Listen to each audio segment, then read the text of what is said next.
Everybody, my name is Lovely Brooks. I'm the owner and founder of Lovely Occasions and Etc., a digital solutions company.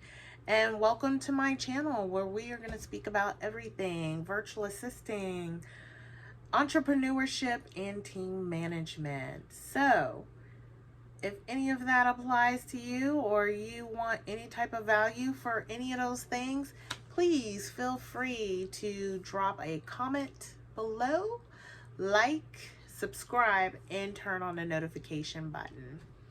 Today, I want to talk about how to delegate. If you are an entrepreneur or of any sort, it can be very hard for you to outsource. It could be very hard for you to delegate.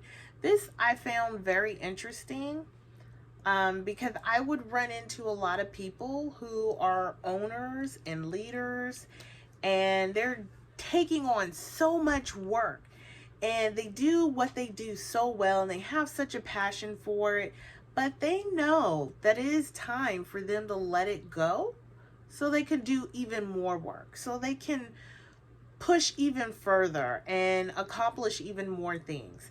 Now, you can't continue to grow and grow and grow and grow and grow without delegation.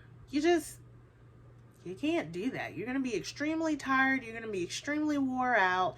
You're going to be ready to be burned out and not do anything else. So this is the reason why delegation is so important. Other thing is, I have to say, I find most, well, if not all, entrepreneurs, business owners, we have a little bit of control freak in us. I mean, we usually do, right? We're the ambitious ones. We're the ones that's going to keep going. We're the ones that want everything done the right way, which, equips, unfortunately, to our way. We want it done the way we want it done. So yeah, we're like, yeah, I got this. I want to do this. But if you want to continue to grow, regardless of what your goal is, whether it's you want to further your mission, or you want to get out there and get the word out more, you want to spend more time with your family, because it could be really draining on a business owner if you're trying to wear all the hats, and then you have a family on the side who's like, hey, can I see you every once in a while? Or when are you going to stop working? I mean, that could be really heart-wrenching sometimes. And sometimes all of that can lead to burnout. And then what do? You give up on your dream. You give up on what it is you wanted to do.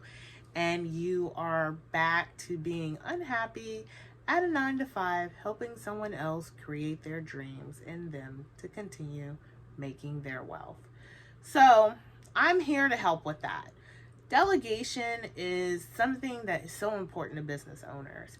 If you want to actually make more money, you have to really be willing to invest in yourself, which will mean delegate out tasks, outsource tasks. So you need to necessarily do that. And sometimes people need baby steps because, like I said, us as business owners, we have a little bit of control freak in us. I mean, it's okay. I think a little, I mean, I haven't seen one yet that kind of doesn't, because your business is your baby. You've gotten to whatever step or level that you're at, but you want to keep going, and you've gotten there off of what? The way you do it. So it can be extremely hard to trust someone else with your vision, because no one's ever going to fully have your vision for what your company does or what they want. So it can be hard. It can be hard to even know what to delegate out, to how am I going to delegate? How do I find the right person that's going to delegate? Do I really even want to grow? I mean, those are all questions that you definitely need to ask yourself before you continue to just outsource some tasks.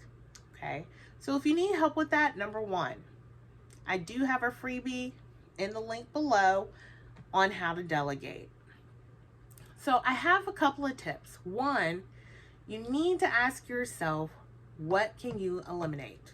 What can you get rid of altogether that you don't have to do to help create some room on your plate, you know? Because sometimes our plates are just so full, we ain't got room for that extra, slice of dessert that we want or whatever. I love my food, y'all, so sorry about the food analogies. But yeah, so we have to make some room on there. So you need to figure out what it is that you can just eliminate. There's usually some tasks that you really don't have to do, but maybe it's just part of your process of something you like to do, but can you do without doing it? So you need to go through there. You need to figure that out. You also need to figure out what can you automate. In this day and age, you can almost automate any and everything. Okay, so make sure that you're going through and seeing if you can go ahead and automate your email box. If you can automate your process, your onboarding process, you can automate. Your client experience, you can automate. Your marketing, you can automate. I mean, there's just so many things you can automate. If you need consultation to see what you can automate, you want someone to come in there, feel free, hit us up. Lovely Occasions and etc. would love to go in there and give you some ideas on the different things that you can automate. But we want to always see what we can automate first, because obviously it's going to save us money. You're going to save money on giving it to someone else, and you're going to free up time on your plate that you don't have to do. Now, with automations, it's just a wonderful thing. And these days, like I said, you can automate everything. You can automate your payment processes. So you can just get paid and you don't have to keep following up with someone on that. There's plenty of tech that you can look into to make sure that those things happen. So always look to see what it is you can automate. So now you have looked to see what you can eliminate. You have looked to see what you can automate. Now it's the fun part. What else can you delegate? So there may be things that you really can't automate. There may be things that you want someone to overlook for the automations, because automations, I always tell people though, is still a computer. So they do mess up. There's processes that maybe don't quite go right. So you still want to have extra eyes on that. But maybe it's customer service. Customer service can take up a lot of your time. Maybe it's PR. That can take up a lot of your time. But hey, that's very valuable. It's necessary. It's needed.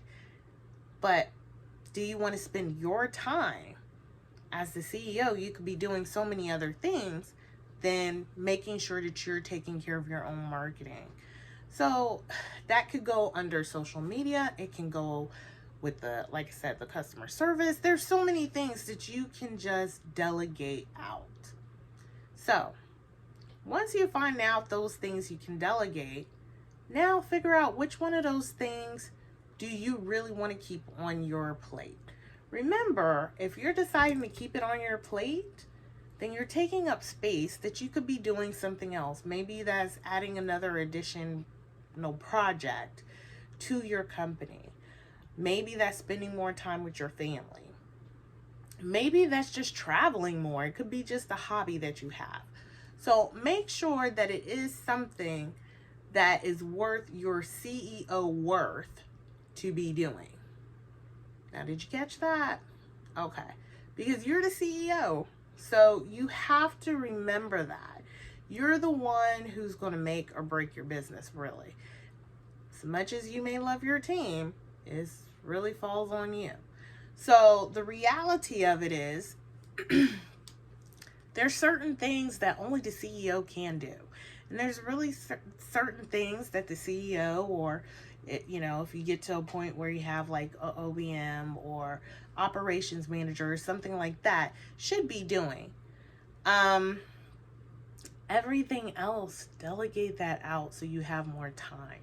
Now, I know many of us business owners too, not only was our why to get in the business, so maybe we can leave our 9 to 5, or maybe we can spend more time with our kids, or maybe we can just create our own wealth, but it's also so you can live on your terms.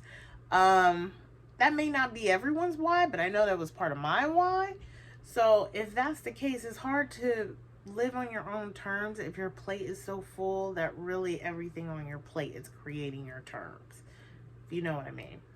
So it's just like you want to make sure that you're doing that. Now, it can be hard to delegate and trust somebody to do something, especially if it's going to have your name on it, which if they're working for your company, it has your name on it. So it could be very hard to trust that process. So I definitely suggest that, number one, when you start outsourcing, you start delegating, start with a very minute task. Give people trial runs.